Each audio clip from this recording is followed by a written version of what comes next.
আজকে কি রান্না করব তোমাদেরকে দেখাই। আজকে অনেকগুলো কচু পাতা নিয়ে চলে এসেছি আমাদের বাগানের। এগুলি আজকে রান্না করব। আর দেখো আমার কচুর পাতা রান্না করতে একদমই জল লাগে না। এখানে পেঁয়াজ রসুন আর লঙ্কা দিয়েই হয়ে গেছে আমার কচু পাতা। আর করব ছোট মাছের তরকারি।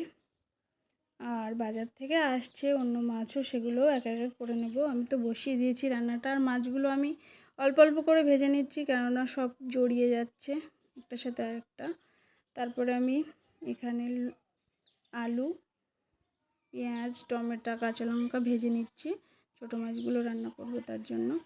এরপর জল ঢেলে দেবো। দেখো বাজার থেকে মাছ নিয়েও চলে এসছে।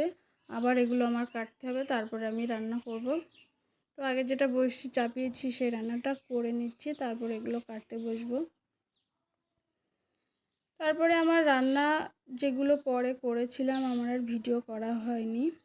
তারপর বিকালবেলা আমরা গেলাম একটু বাজারে কিছু কেনাকাটা করতে। আজকে প্রচণ্ড গরম, তার মধ্যে দিয়েও যখনই সময় পাচ্ছি যাচ্ছি, কিছু কেনাকাটাগুলো কমপ্লিট করে নিচ্ছি। তারপর বাজারে গিয়ে এখান থেকে আমরা সব কিছু কেনাকাটা করে নিয়েছি।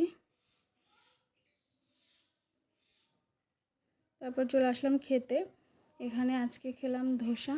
তো দই বড়া নিয়েছিল, বললো শরীরটা একটু ঠান্ডা করে নিই দই বড়া খেয়ে। আমার দই বড়াটা অতটাও ভালো লাগে না। তারপরে ও ধোসাটাও নিয়েছিল পরে। তো আজকে বাজারে প্রচুর ভিড়, কোনো দোকানেই আর কি ভালোভাবে জিনিসপত্র দেখা যাচ্ছে না, এত প্রচণ্ড ভিড় আর গরমও তার মধ্যে। তারপর চলে আসলাম বাড়িতে।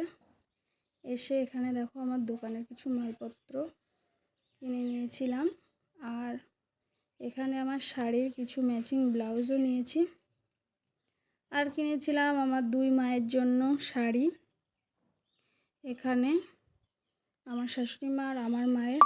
তো শাড়ির কালার দুটো একই, একটু ডিজাইনটা আলাদা। তো তোমরা বলো কেমন হয়েছে শাড়ি দুটো। আর এখানে নিয়েছিলাম একটা চুড়িদার আমার জন্য। দেখা হচ্ছে পরে আরেকটি ভিডিওয়। ততক্ষণে টাটা সবাইকে।